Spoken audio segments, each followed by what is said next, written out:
Okay, so linear models from data. Sorry.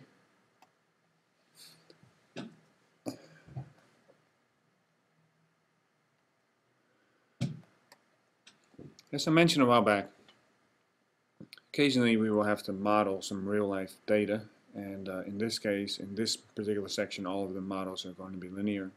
And it often starts off with a table, and then they'll ask you to make a scatter plot based on the table. So in this case, we are being told to use the father's height as the independent variable. So this independent means it's your x.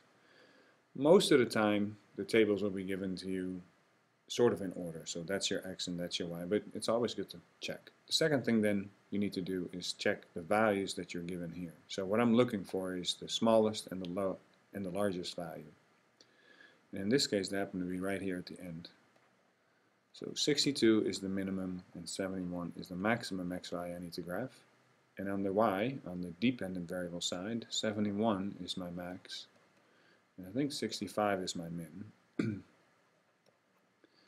So that means I'm ready to start marking my axis. So use a little break. You do not need to start from 1 or from 0 to go up to 62.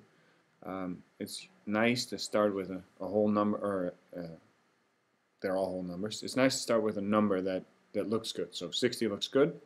Count by ones. 1, 2, 3, 4, 5, 6, 7, 8, 9, 71, 71, 72. You don't need to number everything either, just have your scaling in order, and father's height, put it over here, and that's probably in inches. And then the same thing over here. So I don't need to count all the way up to 65. 65 is a round number, but I don't like to have that be my first. So in this case, we're actually going to count by twos. 7, 69, or 67, sorry. 8, 9, 70, 71. And then we'll continue a little further, and then this sun's height, and that's also in inches. And then we're ready to put some dots down. So 65, 68. It's about here. 67, 67.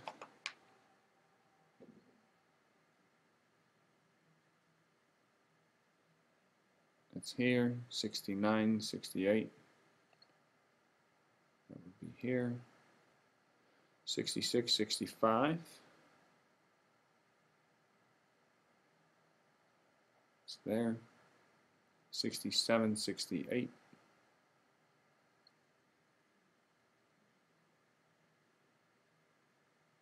And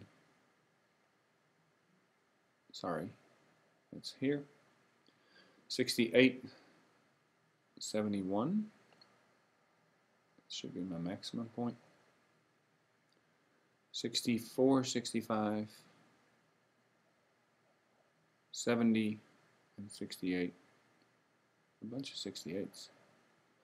68 and 69. 63, 66.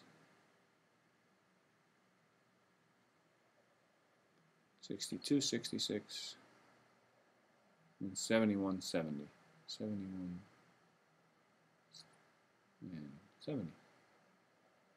That's the scatter plot. Okay, next question. Find the line of best fit for the data. So the line of best fit is going to be a line that does a reasonable job of approximating the data. And I'll write the definition sort of here in a moment. So this would probably, in my opinion, not be a good line of best fit because even though it's sort of divided evenly, what you're really looking for is your errors, and your errors are measured vertically this way. So, you know, that has a line of error, that is an error, and this is an error. But over here, the errors, as you can see, this one's actually off the grid. The error would probably be way over there, and this error would be way over there. So that's not what we want. Okay? So what we might want is a line that you know, if I'm looking at this, I like this dot over here. Like if I can use this dot over here maybe, and then make the line go through sort of the center here, then I'm probably going to try to make it touch that point, because if I'm doing this by hand, it would be nice if I actually had at least two that sort of lay on there. So now when I look at this, so I have some values here that are above, and I have some values here that are below. And part of the problem here is that my grid's a little bit off. So, you know, maybe that's not the best line either, but we're going to stick with that line for now. Okay, so that's the line of best fit. But when they say find a line of best fit, they actually mean find the equation. So first of all, line of best fit is a line that models the data reasonably well.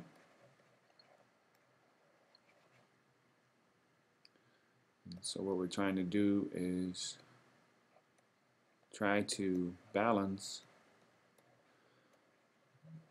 the errors above and below our line.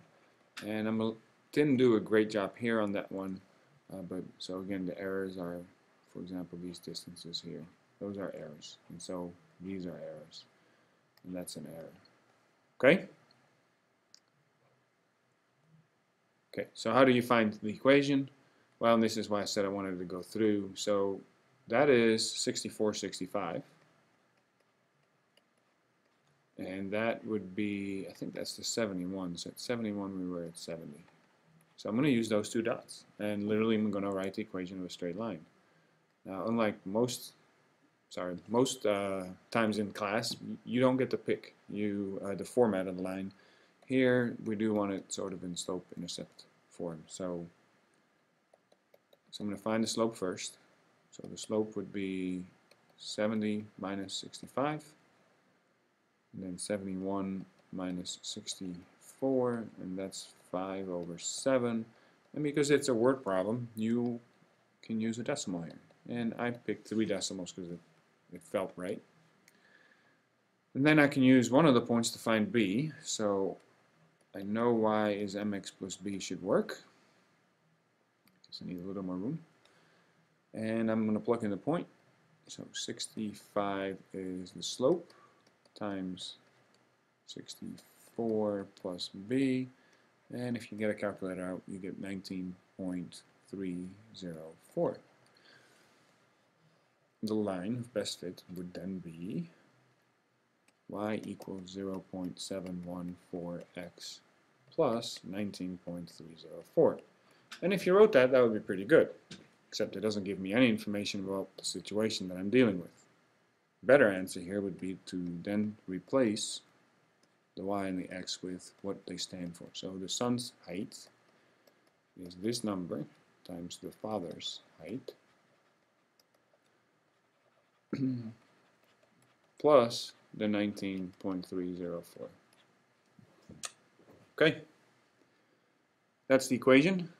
Then you can predict with it. So 65 inches, 81 inches, what do? Just plug it in. 0.174 times 65 plus 19.304. The sun's height is going to be 65.7 for the sun's height.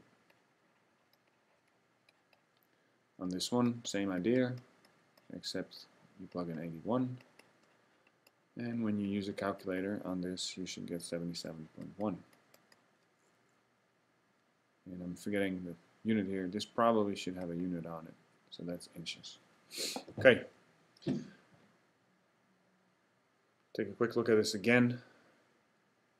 Data, scatter plot, eyeball it, do the best you can, find the slope, find the intercept, round here in decimals because it's an estimate, and don't forget to include what are we looking at, and we're looking at father's height versus son's height.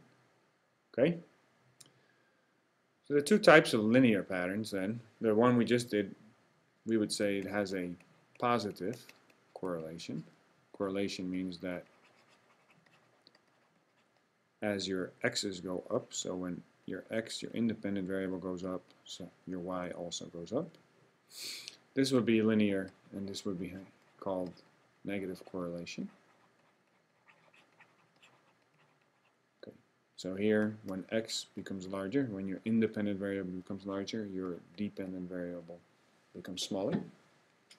There are other patterns. We have tons of nonlinear patterns. This could be, for example, that looks a little like it could be a quadratic. So, you might say this is like a negative x squared type of pattern. That looks to fit pretty well. 1, 2 humps, so that is an x cubed pattern. And then this pattern we see a lot out in the real world. And that looks to be an exponential growth model because it goes up. And we'll deal with some of these. We'll definitely deal with exponential growth. We might even take a look at some x squareds and x cubes. Alright. Well, same table. Now let's use some technology. So we need to find a line of best fit for the data. One way that you can do this is you can use a calculator. And I used a TI-84, and you can plug in the data and you would get a completely different answer. And I will continue this in another clip. Thanks.